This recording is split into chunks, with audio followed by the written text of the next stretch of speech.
بسم الله الرحمن الرحيم. الحمد لله رب العالمين، والصلاة والسلام على رسوله النبي الكريم سيد الأنبياء والمرسلين وعلى آله وصحبه أجمعين. أما بعد، فأعوذ بالله من الشيطان الرجيم. بسم الله الرحمن الرحيم. والسابقون الأولون من المهاجرين والأنصار والذين اتبعوهم بإحسان رضي الله عنهم ورضوا عنه. صدق الله مولانا العظيم وبلغنا رسوله النبي الكريم الأمين. إن الله وملائكته يصلون على النبي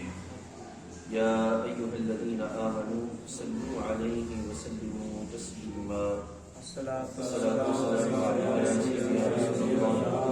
وعلى آله وصحبه سيدنا محمد. الصلاة والسلام عليك يا سيدنا رسول الله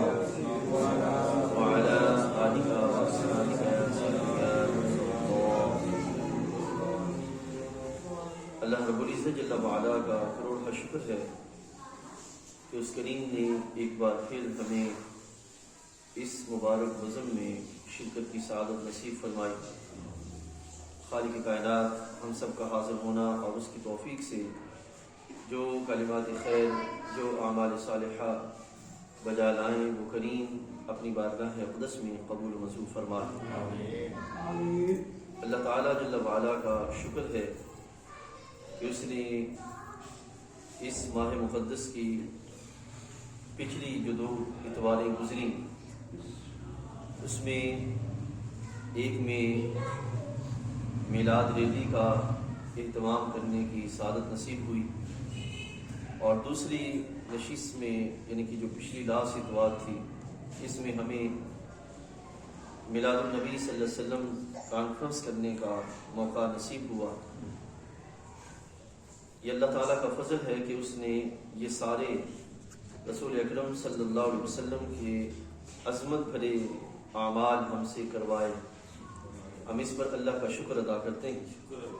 اور دعا گو ہیں کہ رب ذوالجلال جب تک سانسیں باقی ہیں اپنے دین کی اور اپنے نبی علیہ السلام کی عظمتوں کے پرچار کی اسی طرح توفیق عطا فرمائے.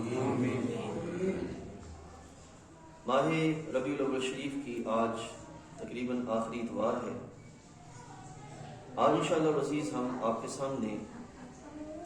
رسول اکرم نبی مکرم شفیع معظم صلی اللہ علیہ وسلم آپ نے مکہ مکرمہ کے اندر کس طرح افراد سازی کا اہتمام فرمایا، یہ آپ کے سامنے بیان کریں گے. فی زمانہ آج کے مسلمان کے لیے یہ سمجھنا انتہائی اہم ہے کہ رسول اکرم صلی اللہ علیہ وسلم نے ہمیں صرف یا اپنے اصحاب کے سامنے صرف دین پیش ہی نہیں فرمایا، بلکہ صحیح طور پر دین ان کی طبیعتوں کے اندر اتارا، جہاں تک کہ دین ہی ان کی طبیعت ہو گئی، جس کا نتیجہ یہ نکلا کہ وہ جدھر بھی جاتے ان کے اعمال میں، ان کے افکار میں دین اتنا غالب تھا کہ وہ اسی کا پرچار کرتے ہوئے اور اس پرچار میں کسی بھی قسم کی ہچکچاہٹ محسوس کرتے دکھائی نہیں دیتے تھے. آپ دیکھتے ہیں کہ ہمارے رسول صلی اللہ علیہ وسلم، آقا اور مولا صلی اللہ علیہ وسلم نے مدینہ طیبہ میں آ کر باقاعدہ ایک اسلامی ریاست کا آغاز کیا، اسلامی معاشرہ بنایا. اور آپ سب احباب جانتے ہیں کہ کوئی بھی معاشرہ اس وقت تک نہیں بنتا جب تک اس معاشرے کے لیے ایک آئین نہ ہو، نمبر 1. نمبر 2، اس آئین کے مطابق باقاعدہ افراد تیار نہ ہو، اس وقت تک معاشرہ نہیں بنتا. ہمارے آقا صلی اللہ علیہ وسلم آپ نے مدینہ طیبہ میں جو معاشرہ تشکیل دیا، جس میں مختلف دوسرے گروہ بھی شامل تھے، یعنی کہ اہل اسلام کے علاوہ بھی موجود تھے، اس میں جو مسلمانوں کا گروہ تھا اس میں 2 طرح کے افراد تھے. ایک وہ جنہیں مہاجرین کہا جاتا ہے اور ایک وہ جنہیں انصار کہا جاتا ہے. انصار جو تھے یہ مدینہ طیبہ کے واسی تھے، اور مہاجر جو تھے وہ افراد تھے جو سرکار دو عالم صلی اللہ علیہ وسلم کے ساتھ ہجرت کر کے مدینہ طیبہ تشریف لائے تھے۔ اب یہ جو افراد ہیں جن کو مہاجر کہا جاتا ہے، یہ وہ مبارک افراد ہیں کہ جنہوں نے رسول اکرم صلی اللہ علیہ وسلم پر اس وقت یہ ایمان لائے جس وقت ایمان لانا اپنے آپ کو آگ میں دھکیلنے کے مترادف تھا، اس وقت ایمان لائے۔ اب اس وقت یہ جو ایمان لائے تو حبیب علیہ الصلوۃ والسلام نے ان کے سامنے محض ایمان پیش نہیں کیا، محض ایمان جو احکام الہیہ ہیں وہ پیش نہیں فرمایا، بلکہ سرکار نے وہاں پر ان کی تربیت فرمائی، اور تربیت اس طرح کی کہ یہ اس انداز کے ساتھ تیار ہوئے کہ مکہ مکرمہ سے باہر جب اسلام کا پیغام نکلا تو سب سے پہلے سرکار نے اپنے ان غلاموں کو بھیجا، اور وہاں پر جا کر یہ اسلام کی تبلیغ، اس کا پرچار اور اس کے احکام جو ہیں یہ لوگوں تک پہنچاتے ہوئے نظر آئے۔ یہ بنیادی چیز ہے جو آج آپ کے سامنے رکھنی ہے کہ ہمارے حبیب صلی اللہ علیہ وسلم نے باقاعدہ طور پر افراد سازی کا اہتمام فرمایا۔ اب اس کی میں ایک مثال دیتا ہوں، پھر ہم آگے بڑھتے ہیں۔ پاکستان کا ایک آئین ہے جس کو 73 کا آئین کہا جاتا ہے۔ اس آئین میں باقاعدہ طور پر یہ پہلو موجود ہے کہ پاکستان کو اسلامی جمہوری ریاست بنایا جائے گا۔ اب وہ سارے کا سارا نظام کہ جس کے سبب ایک اسلامی جمہوری ریاست وجود میں آئے گی، اس میں دو چیزیں ہیں، ایک ہے وہ آئین، دوسرا ہے وہ افراد کہ جن کے ذریعے وہ معاشرہ وجود میں آنا ہے۔ اب جب تک اس آئین کا باقاعدہ طور پر امپلیمنٹ نہیں ہوگا اس وقت تک افراد تیار نہیں ہوں گے، اور جب تک افراد تیار نہیں ہوں گے اس وقت تک اس معاشرے کو صحیح اسلامی جمہوری معاشرہ نہیں کہا جا سکتا کامل طور پر۔ ہمارے آقا صلی اللہ علیہ وسلم نے مدینہ طیبہ میں جب تشریف لائے تو حبیب علیہ الصلوۃ والسلام نے وہاں پر جب ایک آئین بنایا تو اس آئین سے پہلے افراد کا اہتمام فرمایا، افراد تیار کیے، ان افراد کو پھر مدینہ طیبہ میں لے جایا گیا، پھر وہاں پر باقاعدہ طور پر معاشرے کی تشکیل کا اہتمام ہوا۔ اب وہ جو افراد تیار ہوئے وہ کہاں پر ہوئے؟ وہ مہاجر صحابہ مکہ مکرمہ میں تیار ہوئے۔ اب مکہ مکرمہ میں افراد سازی کا اہتمام کیسے ہوا یہ اب تھوڑا سا میں آپ کو سامنے رکھتا ہوں۔ میرے بھائیو، کسی بھی فرد کی شخصیت میں دو چیزیں بنیادی ہوتی ہیں، ایک ہوتے ہیں اس کے نظریات، فکر، سوچ جس کے تحت بنتی ہے اور سارا نظام سامنے آتا ہے، ایک ہے نظریات، اور دوسری اگر خاص مکہ مکرمہ کے اندر دیکھا جائے تو مکہ مکرمہ میں معاملات نہیں تھے، یعنی کہ احکام معاملات نہیں آئے تھے، اور مکہ مکرمہ میں عبادات کا ابھی اتنا سلسلہ قائم نہیں ہوا تھا۔ تو نظریات کے بعد جو دوسرا پہلو آتا ہے وہ ہے اخلاق۔ مکہ مکرمہ کے اندر رسول اکرم صلی اللہ علیہ وسلم نے جو آپ پر قرآن مجید نازل ہوا ہے، مکہ مکرمہ کے اندر جن صورتوں کو مکی صورتیں کہا جاتا ہے، اگر ہم وہ پڑھ کے دیکھیں تو ان کے اندر بھی ہمیں یہ دو چیزیں ملتی ہیں، ایک ہے نظریات اور ایک ہے اخلاق۔ ہمارے رسول صلی اللہ علیہ وسلم پر یہ دو چیزیں بنیادی طور پر نازل ہوئیں۔ اب حبیب علیہ الصلوۃ والسلام نے یہ جو دو چیزیں نازل ہوئیں، یہ دو چیزیں ایسی نہیں تھیں کہ محض نازل ہوئیں اور سرکار نے ان کو صحابہ کو پڑھ کے سنا دیا، بات ختم ہو گئی، نہیں، ان کے اندر عقائد اور اخلاق کے اعتبار سے محبوب کریم علیہ السلام نے اس طرح کا انتظام کیا، اس طرح کا اہتمام کیا کہ توحید، شان نبوت و رسالت اور عقیدہ آخرت اور موت کے بعد اٹھنے کا سارا پہلو، یہ سرکار نے اپنے صحابہ کی طبیعتوں میں اس طرح اتارا کہ وہی صحابہ جو پہلے دائرہ کفر میں تھے لیکن دائرہ اسلام میں آ کر سرکار نے ان کی اس طرح تربیت فرمائی کہ شدید تر مشکلات برداشت کرنے کے باوجود ان کی زبانوں سے احد احد تو نکلتا تھا لیکن وہ دوبارہ کفر کی طرف جانے کو تیار نہیں تھا۔ یہ کیا سرکار نے تربیت فرمائی۔ اب تربیت کس طرح، اب اس کے لحاظ سے بھی یہ واضح ہوتا جائے کہ قرآن مجید فرقان حمید میں اللہ تعالیٰ جب کلام فرماتا ہے تو کلام میں دو طرح کا انداز ہے۔ ایک انداز یہ ہے کہ اللہ تعالیٰ فرماتا ہے بسم اللہ الرحمن الرحیم قل هو اللہ احد اللہ الصمد لم یلد ولم یولد ولم یکن لہ کفوا احد، یعنی کہ اللہ تعالیٰ اپنی صفات کا ڈائریکٹلی بیان فرما دیتا ہے اور اسی میں بس رد موجود ہوتا ہے، ایک ہی انداز ہے۔ اور دوسرا انداز یہ ہے کہ خالق کائنات جل وعلا مشرکین مکہ کے جتنے بھی اعتراضات تھے شان الوہیت پر، مقام نبوت و رسالت پر، اور اس طرح کے جتنے بھی پہلو تھے ان سب کا بیان فرماتا ہے اور پھر ان کا رد فرماتا ہے۔ اس سے نتیجہ کیا نکلتا ہے کہ فکری طور پر بندہ مضبوط ہو جاتا ہے۔ جب اس کے بعد دلائل آتے ہیں ایک موضوع کے متعلق اس کی اس بات میں اور اس کے دوسرے اپوزٹ جو پہلو ہیں اس کے رد میں، تو پھر بندہ فکری طور پر مضبوط ہو جاتا ہے۔ ایک سرکار نے یہ اہتمام کیا کہ صحابہ کو وہ ساری چیزیں ایک ایک چیز پڑھ کے سنائی، ان کو بیان کی، ان کو سمجھائی، اور اس کا بھی نمونہ ملتا ہے کہ جب حضرت سیدنا صدیق اکبر رضی اللہ تعالی عنہ محبوب علیہ السلام جب معراج شریف سے واپس تشریف لائے تو سرکار دو عالم صلی اللہ علیہ وسلم نے صبح کے وقت وہ منظر نامہ بیان کیا، تو کفار مکہ میں سے بعد نے کہا کہ حضرت ابو بکر کو پکڑتے ہیں، ان کو جا کے یہ بتاتے ہیں کہ تمہارے صاحب نے یہ کہا۔ چلے المختصر یہ کہ ان کے پاس پہنچے، تو جب وہاں پہ پہنچے تو حضرت ابو بکر کو عرض کیا گیا کہ تمہارے صاحب نے یہ کہا ہے کہ رات کے مختصر حصے میں مسجد حرام سے مسجد اقصی تک گیا ہوں اور وہاں سے ہو کے واپس آیا ہوں، آپ بتائیں آپ کیا کہتے ہیں؟ حضرت ابو بکر نے آگے سے یہ نہیں فرمایا کہ میں سوچتا ہوں، میں جا کے پوچھتا ہوں، میں غور کرتا ہوں اور اس کے بعد تمہارا جواب دوں گا، بلکہ آپ نے اسی مقام پر کھڑے کھڑے یہ فرمایا کہ ہم تو اس سے بڑی باتیں روزانہ سنتے ہیں۔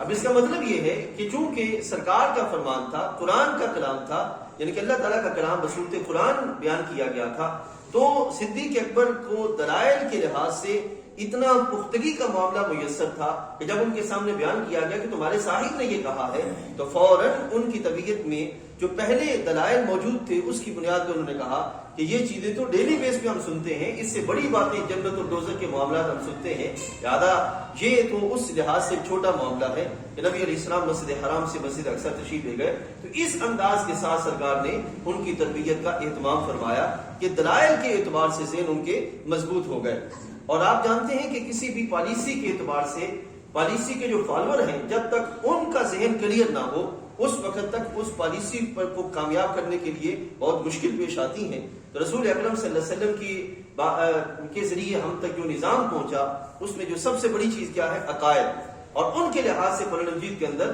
پختگی کے ساتھ بیان کیا گیا اور واضح روشن دلائل کے ساتھ ان کے ذہنوں کو مضبوط فرمایا گیا۔ دوسرا جو پہلو وہ یہ ہے، ہمارے آقا صلی اللہ علیہ وسلم کی شان ہے وَيُزَكِّيهِمْ،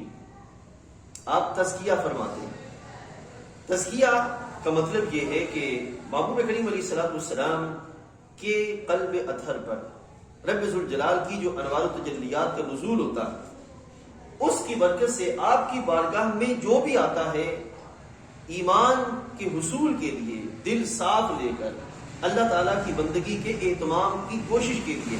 جو سرکار کی بارگاہ سے جو انوار و تجلیات پھوٹتی ہیں قلب انور سے، اس کی برکت سے اللہ تعالیٰ پاس بیٹھنے والوں کی طبیعتوں کو بھی پاک فرما دیتا ہے۔ یہ چیز صحابہ رضوان اللہ علیہ مجمعین کو میسر آئے، ایک کیا دلائل میسر آئے، دوسری کیا سرکار کی صحبت انور میسر آئے، یعنی کہ سرکار دو عالم صلی اللہ علیہ وسلم کی مبارک نگاہیں جس میں پڑتی اللہ تعالیٰ اس کے دل کو پاک فرما دیتا، جس طرف اٹھ گئی دم میں دم آ گیا۔ یہ کیفیت ہے جو حبیب کریم علیہ السلام کو رب تعالیٰ نے عطا فرمائی اور صحابہ کو میسر آئی۔ اس کی میں ایک مثال دیتا ہوں۔ مدینہ طیبہ کے اندر حضرت عمر رضی اللہ تعالی عنہ سرکار کی بارگاہ میں عرض کرتے ہیں، یا رسول اللہ صلی اللہ علیہ وسلم، میں اپنی جان کے بعد جس ذات کو سب سے زیادہ عزیز سمجھتا ہوں وہ آپ کی ذات ہے۔ اب ذرا غور کیجئے، اپنی جان کے بعد، یعنی کہ اپنی جان کا پہلو ابھی پہلے ہے اور پھر سرکار کی بات ہے۔ محبوب کریم علیہ السلام نے جب سنا تو سرکار نے فوراً ارشاد فرمایا کہ اے عمر رضی اللہ تعالیٰ عنہ، خدا کی قسم اس وقت تک کوئی کامل مومن نہیں ہو سکتا جب تک اپنی جان سے بھی بڑھ کر مجھے عزیز نہ مانے۔ ٹھیک ہے، یہ کیفیت. اب فوراً جو ہی سرکار نے یہ ارشاد فرمایا تو حضرت عمر رضی اللہ عنہ اسی لمحے یعنی کہ ادھر سے کلام جاری ہوا، ادھر سے ان کی طبیعت پہ اثر ہوا، اور فوراً حضرت عمر رضی اللہ عنہ یہ کہتے ہوئے دکھائی دیے یا رسول اللہ صلی اللہ علیہ وسلم اب میں اپنی جان سے بھی بڑھ کر آپ کو عزیز رکھتا ہوں. یہ وہ اثرات ہیں صحبت مصطفیٰ علیہ السلام کی کہ جس کے سبب جو عقائد تھے ان کی طبیعتوں میں پختہ ہو گئے، مضبوط ہو گئے، راسخ ہو گئے. ٹھیک ہے، جس کا نتیجہ یہ نکلا کہ حضرت بلال حبشی رضی اللہ تعالی عنہ کو سخت ریتلی جو زمین ہے اس پہ لٹا دیا جاتا ہے، بھاری بھرکم پتھر ان کے سینے پہ رکھا جاتا ہے، اور ان کو کہا جاتا ہے کہ تم جو ہے وہ اللہ کی الوہیت کو چھوڑو، نبی علیہ السلام کی نبوت کو چھوڑو اور آ جاؤ اپنے اس پرانے عقیدے کی طرف. تو آپ آگے سے احد احد کہتے ہوئے دکھائی دیتے ہیں کہ اللہ جل جلالہ کی وحدانیت کو جو قبول کر لیا اب کوئی چیز اس ایمان کو سینے سے نکال نہیں سکتی. تو یہ کیفیت انہیں میسر آئی. تو پہلی چیز کیا ہے؟ دلائل، پختہ دلائل ایمان کے بعد. دوسری چیز کیا ہے؟ صحبت رسول علیہ الصلوۃ والسلام. ٹھیک ہے، سرکار کی صحبت. یہ چیزیں سرکار کے بعد صوفیاء کے تحت امت تک پہنچی. صوفیاء کے جو حلقے ہیں ان حلقوں میں یہ چیزیں پائی جاتی ہیں کہ وہاں پر جو ان کی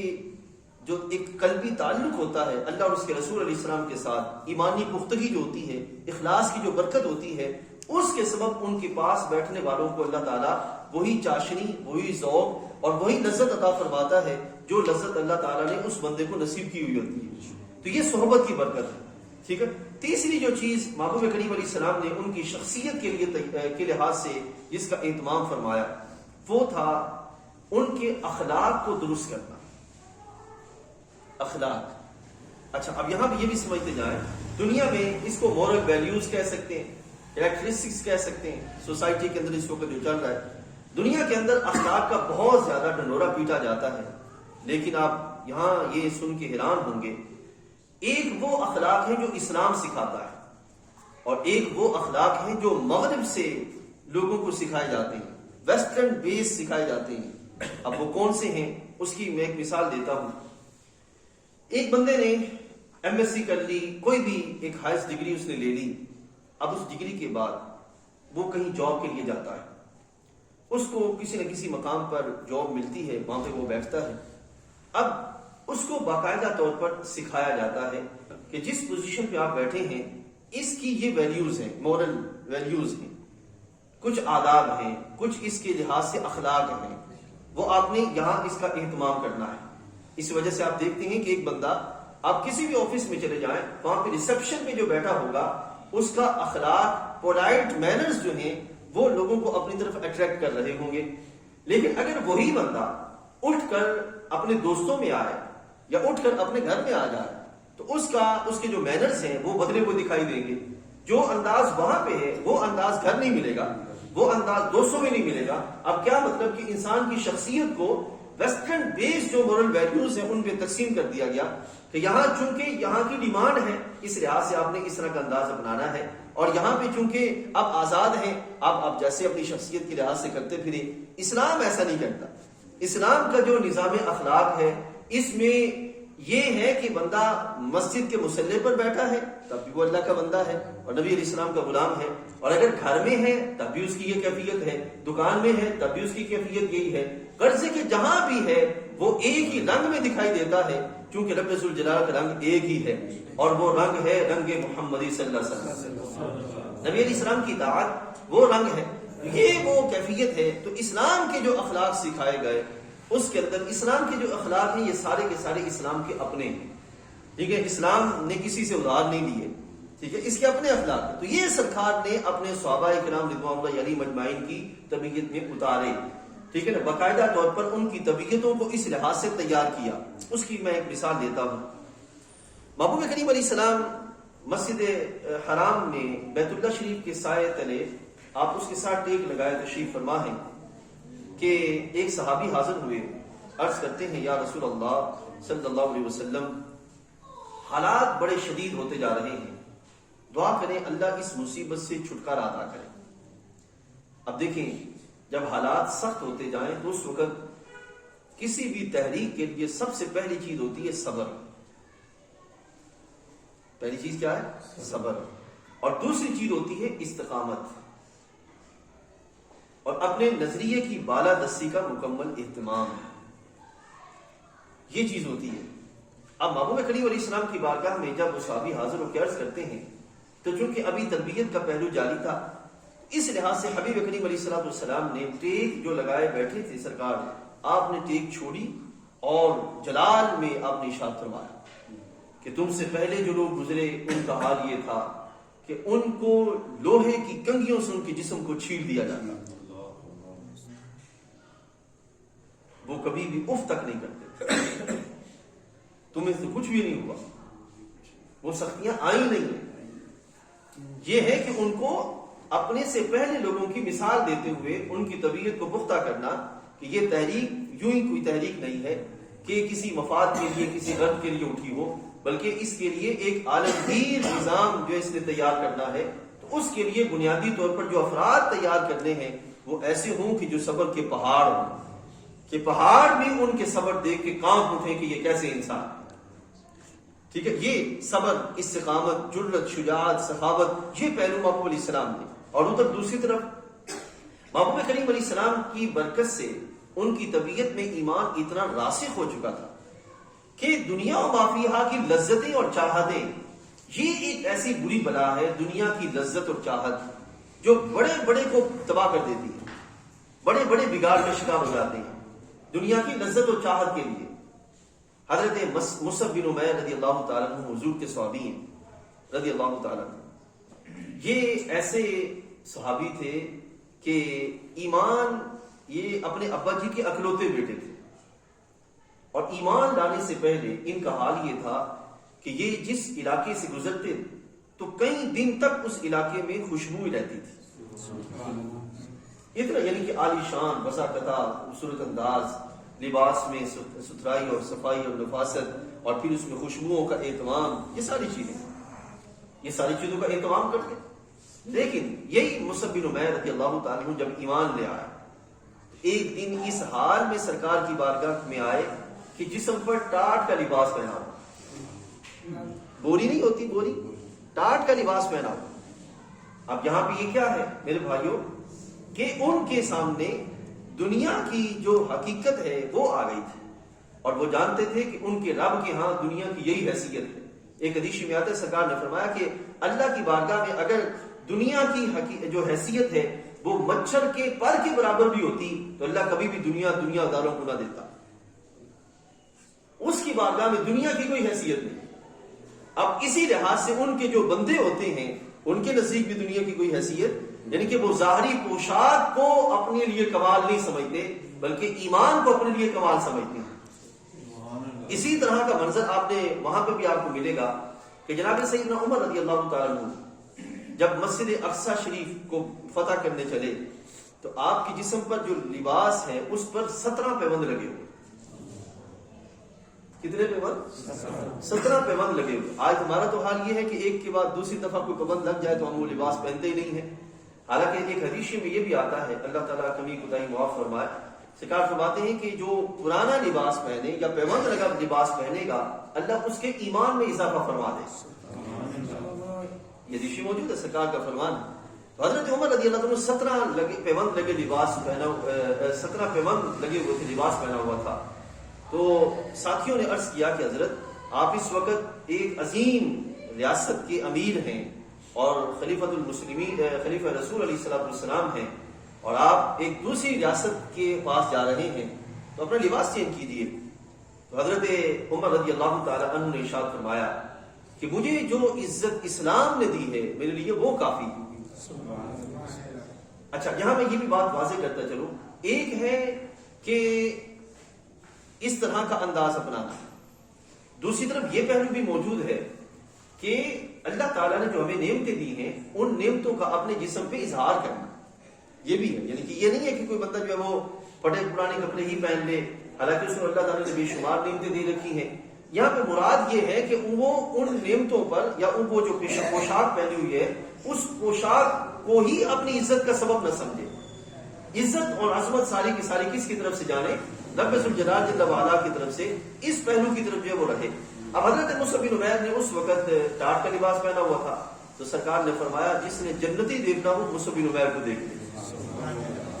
اب اس کا مطلب کیا ہے کہ دنیا کی جو لذت و چاہت تھی اور جو اپنائیت تھی وہ ان کی طبیعت سے نکل گئی. ایسے شیر محبوب کریم علیہ السلام نے تیار فرمائے. اسی وجہ سے آپ دیکھتے ہیں کہ کئی دن ان کے پاس کھانے کے لیے صرف ایک کھجور ہوتی ہے اور اسی پر وہ گزارا کرتے نظر آتے ہیں. حالانکہ اگر وہ ایمان سے نکل کر کفر کی طرف چلے جائیں تو وہاں پہ سب کچھ ملنے کو تیار ہے, لیکن ایمان میں رہ کر اسی کی قیمت چکانا اور اسی کے لیے اہتمام کرنا, یہ ہے وہ بہادری جو اللہ تعالیٰ نے صحابہ اکرام کو عطا فرمائی تھی سرکار کی برکت سے. یہ ہے وہ افراد سازی کا اہتمام, عقائد کے لحاظ سے, سرکار کی صحبت سے ایمان کے راسخ ہونے کے اعتبار سے, اور تیسرا کیا کہ اخلاق حسنہ کا کامل طور پر طبیعت میں اتر جانے کے اعتبار سے. ٹھیک ہے, یہ تین چیزیں محبوب کریم علیہ السلام نے اپنے صحابہ کی طبیعتوں میں اتاری. معذرت کے ساتھ آج ہم جس دور میں زندگی گزار رہے ہیں, ایک افسوس کے ساتھ یہ کہنا پڑتا ہے کہ آج کے اس دور میں جو ہمارے عقائد کے اعتبار سے دلائل کی پختگی کے ساتھ مضبوطی ہونی چاہیے وہ ہمارے آج کے مسلمانوں میں بہت کم ہے. اسی وجہ سے نتیجہ یہ نکلتا ہے کہ ادھر سے ہوا چلتی ہے وہ متاثر ہوتے دکھائی دیتے ہیں, ادھر سے ہوا چلتی ہے متاثر ہوتے دکھائی دیتے ہیں, ادھر سے ہوا چلتی ہے وہ متاثر ہوتے دکھائی دیتے ہیں. تو اس کے لیے ضروری کیا ہے, جس طرح بلا تشبیہ سرکار نے اپنے صحابہ کو اپنے پاس بٹھا کر باقاعدہ ان کو ہر طرح تیار کر کے معاشرے کے اندر بھیجا, اسی طرح باقاعدہ ہم بھی بیٹھنے کا اہتمام کریں. ٹھیک ہے, پھر جا کے وہ پہلو ہمیں میسر ہوگا جو پہلو اللہ تعالیٰ نے سرکار کی برکت سے صحابہ کو عطا فرمایا تھا صلی اللہ علیہ وسلم. اور دوسری طور پر کثرت سے سرکار پر درود پاک پڑھنے کا اہتمام کریں. اس درود پاک کی برکت سے فائدہ کیا ہوگا کہ دلوں سے زنگ اترے گا, ایمان کی پاکیزگی اور بہاریں ہمیں نصیب ہوں گی, اور اس سے اللہ تعالیٰ پھر عمل صالح کی طرف بڑھنے کی توفیق عطا فرمائے. اس چیز کی جو اس بات کی طرف جو ہے وہ توجہ کرنے کا اہتمام کیا جائے. تو یہ تین چیزیں اب میں آپ کے سامنے دو مثالیں رکھتا ہوں کہ جس سے آپ کو پتہ چلے گا کہ محبوب علیہ السلام کے یہ غلام جب مکہ شریف سے باہر نکلتے ہیں اور ایسے حالات پیدا ہوتے ہیں کہ وہاں پر ان کی ایمان کی آزمائش کا سلسلہ آتا ہے, تو وہاں پر یہ کیا کرتے ہیں. بس یہ دو مثالیں سنی اور بات ختم کرتے ہیں. محبوب علیہ السلام نے جب حالات مکہ شریف کے شدید سخت ہو گئے تو اس وقت سرکار دو عالم صلی اللہ علیہ وسلم نے تقریباً 80 کے قریب مسلمانوں کا ایک قافلہ حبشہ کی طرف بھیجا. حبشہ کی طرف جو آج ایتھوپیا کہلاتا ہے غالباً, وہاں بھیجا. وہاں جب اصحاب پہنچے تو کفار مکہ انہوں نے بھی یہ ارادہ کیا کہ یہ جو ہمارے دین سے بغاوت کر کے انہوں نے نیا دین قبول کر لیا ہے, ان کو وہاں سے واپس لایا جائے. المختصر یہ کہ ان کے دو سفیر گئے اور وہاں پر جا کر انہوں نے شاہ نجاشی کے جو وزیر تھے ان کے کان بھرے کہ اس وقت آپ کے پاس ہمارے ملک کے بھگوڑے آ گئے ہیں اور ہم چاہتے ہیں کہ آپ انہیں واپس کر دیں. شاہ نجاشی جو تھا بڑا عادل تھا, اس نے آگے سے کہا کہ میں اس وقت تک انہیں واپس نہیں کروں گا جب تک میں ان کی بات نہ سنوں کہ جنہوں نے میرے ملک میں پناہ لی ہے, میں پوچھوں تو صحیح کہ آخر کیا ہوا تھا جس کے سبب وہ میرے ملک میں آئے اور انہوں نے پناہ لی. بہرحال بلایا گیا, ساری طویل سلسلے انہوں نے دو باتیں کی. ایک بات یہ کہ یہ آپ کے آداب کا, محل کے آداب کا خیال نہیں رکھیں گے, اور دوسرا یہ کہ ان سے پوچھا جائے کہ یہ حضرت عیسیٰ ابن مریم کے بارے میں کیا عقیدہ رکھتے ہیں. آپ دیکھیں اس وقت ایک نشست ہوئی, اس کے بعد دوسری نشست جب ہوئی تو اس وقت یہ باتیں ہوئی. تو حضرت جعفر طیار جو سارے قافلے کے امیر اور اس وہاں کے پہلے خطیب تھے, انہوں نے مشورہ کیا کہ کیا کیا جائے. پھر یہ طے پایا کہ ہمیں کچھ اور کرنے کی ضرورت نہیں ہے, ہمیں جو سرکار نے سکھایا ہے ہم وہی وہاں پہ جا کے بیان کریں. یہ ہے اپنے عقیدے پہ راسخ ہونا, اپنے اخلاق پہ مضبوط ہونا اور اپنے نظام پہ قائم ہونا. جب تک ہم اس طرح کا رد عمل نظریہ سوسائٹی میں پیش نہیں کریں گے, اس طرح کا انداز نہیں اپنائیں گے میرے بھائی, اس وقت تک ہم اپنے نہ اپنا تحفظ کر سکتے ہیں, نہ اپنے نظریے کا, نہ اسلام کا. کسی طریقے سے بھی تحفظ نہیں ہو سکتا. ہم شک کا, وسوسات کا شکار ہوں گے. اب حضرت جعفر طیار اپنے 80 افراد کے ساتھ جب آئے تو آپ نے آتے ہی سلام کیا. لوگ وہاں پہ سجدہ کرتے تھے, آداب کے لحاظ سے, عظمت کے لحاظ سے آپ نے سجدہ نہیں کیا بلکہ آپ نے آ کر سلام کیا. اب اس وقت جو مکی سفیر تھے انہوں نے اشارہ کیا کہ دیکھیں پہلا معاملہ دیکھیں. اس کے بعد دوسری انہوں نے کہا کہ بتائیے آپ حضرت عیسیٰ ابن مریم کے بارے میں کیا کہتے ہیں؟ تو حضرت جعفر طیار رضی اللہ تعالی عنہ جن کی شان یہ ہے کہ ان کی شب شہادت ہوئی، حبیب علیہ السلام صحابہ کے ساتھ موجود تھے، تو محبوب کریم علیہ السلام نے فرمایا وعلیکم السلام ورحمۃ اللہ وبرکاتہ۔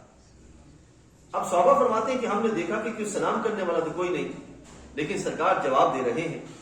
تو سرکار سے پوچھا یا رسول اللہ صلی اللہ علیہ وسلم یہ جواب کس کو عنایت فرمایا؟ تو حبیب علیہ السلام نے فرمایا کہ ابھی جعفر طیار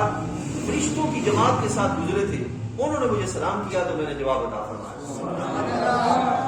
ٹھیک ہے نا، یہ طیار ان کو اس لحاظ سے کہا جاتا ہے کہ یہ ان کے جو دونوں بازو تھے یہ غزوہ موتا کے اندر کٹ گئے تھے، تو اللہ تعالیٰ نے ان کے بازوؤں کے کٹنے کے بعد جب شہادت کے بعد ان کو یہ سلسلہ عطا فرمایا کہ یہ پر عطا فرما دیا، اور اس کے لحاظ سے یہ اڑتے دکھائی دیتے تھے، یعنی کہ سرکار نے ان کے لحاظ سے بیان فرمایا، تو اس لحاظ سے ان کو جعفر طیار کہا جاتا ہے۔ یہ جعفر طیار رضی اللہ تعالیٰ عنہ انہوں نے وہاں پر کھڑے ہو کر پھر سورہ مریم کی ابتدائی آیات کی تلاوت فرمائی، 2 رکوع پڑھے تقریباً ابتدائی سورہ مریم کے۔ یہ نہیں کہ خود اس سے بحث کی اور خود کوئی معاملہ کیا، یہ بھی ہو سکتا تھا، لیکن انہوں نے قرآن مجید کے ابتدائی سورہ کہف کی آیات کی جو وہ سورہ مریم کی تلاوت کی۔ جو ہی تلاوت ختم ہوئی، شاہ نجاشی اپنے تخت سے نیچے آیا اور آ کر اس کی آنکھوں میں آنسو جاری تھے، نیچے آ کر اس نے اسی وقت اسلام قبول کر لیا۔ یہ ہے انداز سرکار کا اپنے غلاموں کو تیار کرنا کہ وہ ایسا مضبوط ایمان لے کر دنیا میں نکلے کہ جہاں بھی جاتے تھے اللہ نے ان کی برکت سے اسلام کی بہاریں عطا فرما دی۔ یہ اللہ تعالیٰ نے اب ان سے پوچھا کہ اے میرے پاس آنے والوں، تم نے مجھے سجدہ کیوں نہیں کیا؟ تو آپ نے فرمایا کہ قرآن میں ہمارے نبی علیہ السلام نے ہمیں یہ سکھایا ہے، اور قرآن میں بھی یہی آیا ہے کہ ایک جنتی جب دوسرے جنتیوں کو سلام کرے گا، جب ملے گا تو ان کی ملاقات کا آغاز سلام سے ہوگا، لہذا ہم نے تمہیں سلام کیا ہے۔ ٹھیک ہے، یہ وہ آداب ہیں جو سرکار نے انہیں سکھائے تھے، اور اسی لحاظ سے وہ آداب انہوں نے وہاں پہ بھی پیش کیے، یہ اخلاق انہوں نے وہاں پہ بھی پیش کرنے کا اہتمام کیا۔ یہ میرے بھائیوں ایسا نہیں ہے کہ ہم مسجد میں بیٹھے ہیں تو مسلمان ہیں، باہر نکلے ہیں تو اب ہم نے دنیا کے لیول اور دنیا کے حساب سے چلنا ہے، نہیں۔ آداب رسالت جو اخلاق اسلام ہے یہ ایک ایسا مکمل اپنے اندر حیثیت رکھتے ہیں کہ اگر اس کو آسان لفظوں میں آپ کو ایسے بتاؤں، اخلاق جب اپنے عروج کو پہنچے تو ان کی عروج تھی ذات مصطفیٰ علیہ الصلوۃ والسلام۔ اخلاق جب اپنے عروج کو پہنچے تو ان کی عروج کیا تھی؟ ذات مصطفیٰ علیہ السلام۔ اور سرکار نے بھی خود اس کو ارشاد فرمایا انما بعثت لاتم مکارم الاخلاق، کہ سرکار نے فرمایا کہ مجھے اخلاق حسنہ کی تکمیل کے لیے دنیا میں بھیجا گیا ہے، یعنی کہ جو سرکار اخلاق سکھا رہے ہیں ان سے بڑھ کے تہذیب انسانیت میں اور کوئی اخلاق نہیں ملتے۔ تو وہی اخلاق سنت ہیں، وہی اخلاق ہمارے آداب ہیں جو سرکار نے ہمیں عطا فرمائے ہیں، اس کا وہاں پر جو ہے وہ مظاہرہ کیا۔ تو پھر آگے سے اسی نہج پہ حضرت نجاشی چلتے ہوئے دکھائی دیے۔ دوسری مثال آپ کے سامنے رکھتا ہوں، یہی حضرت مصعب بن عمیر رضی اللہ تعالی عنہ، آپ جب مدینہ طیبہ کے اندر مکہ مکرمہ میں مدینہ کے باسی جب انہوں نے اسلام قبول کیا بیعت عقبہ ثانیہ میں، انہوں نے سرکار کے عرض کیا یا رسول اللہ صلی اللہ علیہ وسلم ہمیں کوئی فرد عطا فرمائیے جو ہمیں اسلام سکھائے۔ تو سرکار کی جو مبارک نگاہ ہے جس شخص پہ پڑی وہ حضرت مصعب بن عمیر تھے۔ اب آپ دیکھیے گا وہ بندہ جو طبیعت میں اتنا تاریخ دنیا ہے، اس نے جا کے وہاں پہ اسلام کیسا سکھایا۔ آج کے دور میں آپ کو ملیں گے بعد ایسے لوگ جو چلتے پھرتے دکھائی دیتے ہیں، تبلیغ کرتے ہیں اور قبر کی اور حشر کی اور آخرت کی اور جہنم کی اس طرح کی ساری باتیں بتاتے ہوئے دکھائی دیتے ہیں۔ جو بندہ اکثر اوقات دیکھا گیا کہ ان کے رنگ میں ڈھلتا ہے تو ذات مصطفیٰ علیہ الصلوۃ والسلام سے اکھڑا اٹھا اور بیزار بعض اوقات دکھائی دیتا ہے۔ لیکن یہاں پہ دیکھیں حضرت مصعب بن عمیر سے بڑھ کے متقی کون ہو سکتا ہے، جس کو سرکار فرما رہے ہیں کہ جس نے جنتی دیکھنا مصعب بن عمیر کو دیکھ لے، یعنی کہ صرف ظاہر کو نہیں دیکھا، ان کی باطن کی کیفیت کو بھی دیکھا۔ اس لحاظ سے سرکار نے ارشاد فرمایا ان کے درجے کے اعتبار سے۔ تو حبیب کریم علیہ الصلوۃ والسلام کے یہ صحابی مصعب بن عمیر جب جاتے ہیں 1 سال انہوں نے وہاں پہ تبلیغ کی۔ کتنا عرصہ؟ 1 سال تبلیغ کی۔ اب اس تبلیغ میں عبادات نہیں ہے، اس تبلیغ میں معاملات نہیں ہے، اس تبلیغ میں کیا ہے؟ رب ذوالجلال کی توحید ہے، رسول علیہ السلام کی شان نبوت و رسالت ہے، عقیدہ آخرت ہے، یہ پہلو انہوں نے وہاں پر سکھائے، آداب سکھائے، اخلاق سکھائے، یہ پہلو انہوں نے وہاں پہ سکھائے، اور شان رسالت اور عظمت و محبت رسول علیہ السلام کے ایسے جام بھر بھر کے پلائے کہ سرکار جب مکہ شریف سے مدینہ شریف ہجرت کر کے تشریف لے جاتے ہیں تو اہل مدینہ سارے کے سارے مدینہ سے باہر آ جاتے ہیں، اور سرکار کا کس انداز سے استقبال کرتے ہیں، طالع البدر علینا من ثنیات الوداع واجب الشکر علینا ما دعا للہ دا، کہ جو یہ ہم پر چاند طلوع ہوا ہے اور اس پر اللہ کا شکر بجا لانا ہم پہ فرض ہو گیا ہے۔ اب کس کی بات ہو رہی ہے؟ چاند طلوع کون سا؟ ذات رسول علیہ الصلوۃ والسلام۔ تو یہ وارفتگی، یہ قلبی محبت، یہ عظمت رسول علیہ الصلوۃ والسلام سرکار کی انہوں نے دل میں پیدا کی۔ حالات کے اعتبار سے انہوں نے وہاں پہ تبلیغ کی، نتیجہ کا نکلا کہ سرکار کی غلامی کے لیے لوگوں کو تیار کیا، اور ادھر انہوں نے اس انداز کے ساتھ تبلیغ کی کہ سرکار کی غلامی کے لیے، میں آپ کو حیران ہوں یہ سن کر کہ سرکار کے جب حضرت ام حبیبہ رضی اللہ عنہ کے ساتھ نکاح ہوا تھا، اس نکاح میں سرکار کی طرف سے وکیل بنے تھے شاہ نجاشی، اور حاکمیت بھی سرکار کی طرف سے انہوں نے ادا کیا، شاہ نجاشی، اور ان کا ایمان اللہ کی بارگاہ میں اتنا قابل قبول تھا، اتنا مضبوط ان کا ایمان تھا اللہ کی بارگاہ میں، کہ جب ان کا وصال ہوا تو اس وقت رب ذوالجلال کی طرف سے جناب جبریل امین آیا، سرکار کو عرض کیا گیا کہ محبوب علیہ السلام آپ اٹھیے اور شاہ نجاشی کا جنازہ پڑھائیں۔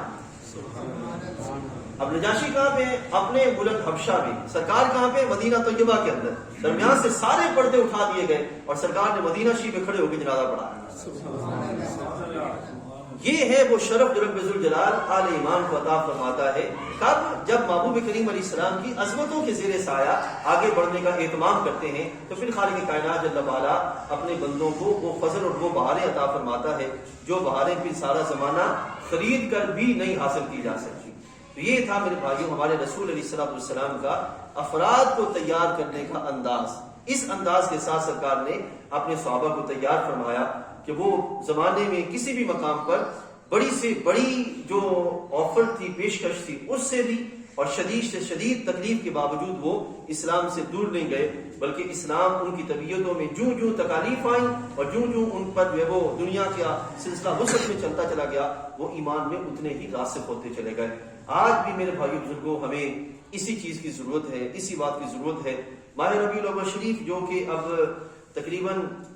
آخری عشرہ جس کا چل رہا ہے، اس کا یہی پیغام ہے کہ ہم جو ہے وہ اپنے آقا صلی اللہ علیہ وسلم کی عظمتوں کی زیر سایہ آگے بڑھیں اس انداز کے ساتھ کہ جہاں ایک طرف شان الوہیت کا تحفظ ہو، وہیں پہ مقام نبوت اور عظمت نبوت رسالت کا جو ہے وہ اس کا بھی پرچار ہوتا ہوا دکھائی دے۔ لیکن یہ تبھی ہوگا کہ جب ہم باقاعدہ طور پر یہاں بیٹھیں گے، سیکھیں گے، سمجھیں گے۔ اب سوچیں، ابھی جو آپ نے سنا، یعنی کہ جو پہلو یہ سارے کے سارے کتب کے اندر موجود ہیں جو آپ نے سنے، اس سے پہلے یہ چیزیں آپ کو میسر نہیں تھی، اور جب یہ سن لیے اور ذہن میں یہ چیز آ گئی، اب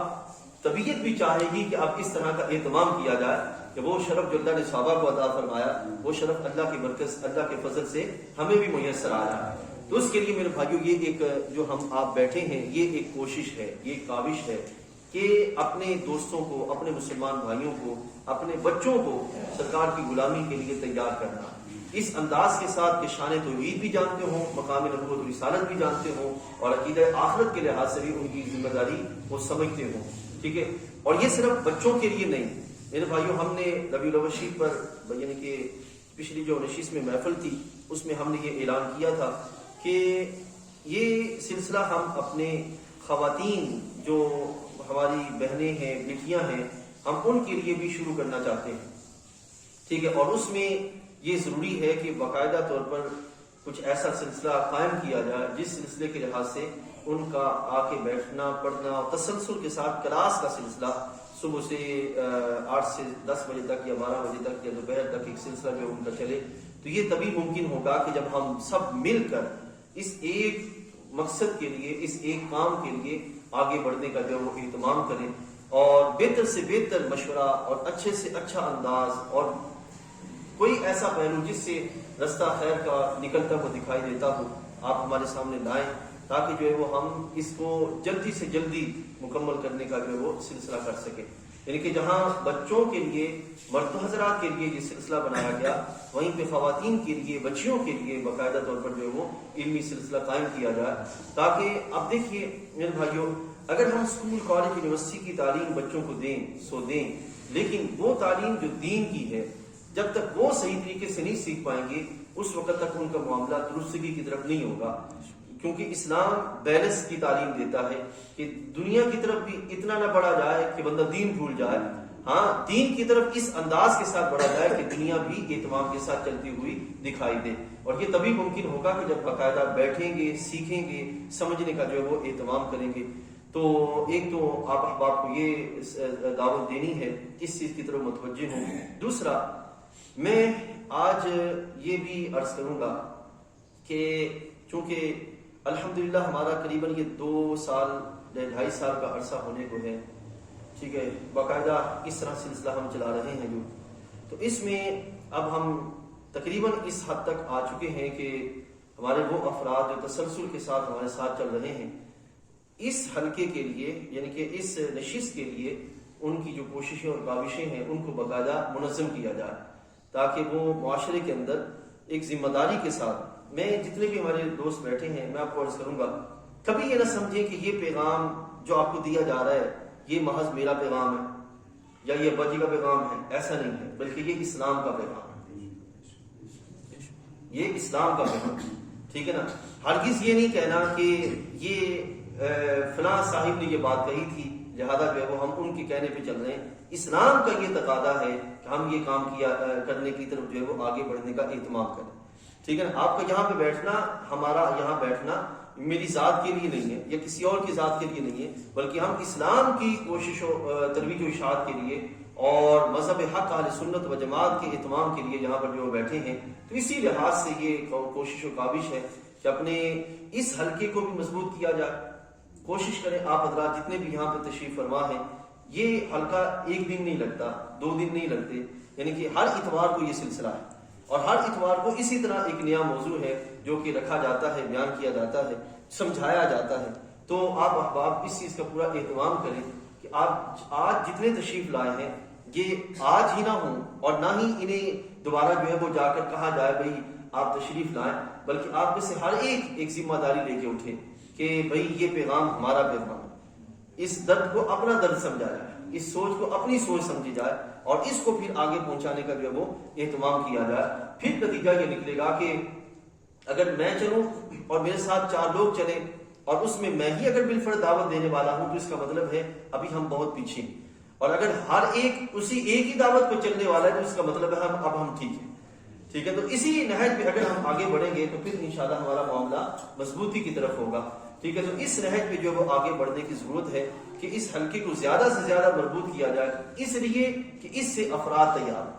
اس سے سوچ بنے، اس سے نظام بنے، اور اس سے جو وہ سلسلہ آگے بڑھنے کے لیے تیاری کا ہمارے لیے آسان ہو جائے۔ دوسرا یہاں پہ یہ عرض کروں گا کہ میرے بھائیو، چونکہ آپ احباب جانتے ہیں کہ ہم مسجد میں بیٹھ کے یہ سب کچھ کر رہے ہیں، اور جب مسجد میں بیٹھے ہیں تو پھر مسجد کا بھی حق ہے کہ ایک تو یہ کہ یہ مسجد کی آبادی ہے، ایک ہے نماز پڑھنا، آنا نماز پڑھنا چلے جانا، یہ بھی ٹھیک ہے۔ دوسرا یہاں اس طرح بیٹھ کر قرآن و سنت کے سیکھنے کا اہتمام، یہ مسجد کی آبادی ہے، ٹھیک ہے نا۔ یہ اللہ کے فضل سے ہم مسجد کی آبادی کا اہتمام کر رہے ہیں، لیکن اس کے ساتھ ساتھ آپ جانتے ہیں کہ اس طرح آبادی سے ایک اب نیا جو زمانہ ہے اس میں اخراجات بھی بنتے ہیں، ٹھیک ہے نا، اور وہ اخراجات جب تک ہم مل کے اس کو نہیں سنبھالیں گے اس وقت تک ان کی ادائیگی کا اہتمام نہیں ہو پائے گا، ٹھیک ہے نا۔ جس طرح مثال کے طور پر کوئی بھی کسی بھی پروگرام کو ارینج کرتا ہے تو اس کے لیے کوئی جو مادی اخراجات ہوتے ہیں وہ کرنے پڑتے ہیں فائنینشلی، اسی طرح مسجد کے نظام کے لیے میں آپ احباب کو یہ عرض کروں گا کہ جو حضرات ریگولر ہیں وہ تو الحمدللہ چل رہے ہیں، ریگولر ہیں ہی، لیکن جو اس میں ابھی تک شریک نہیں ہوئے وہ بھی کسی نہ کسی طریقے سے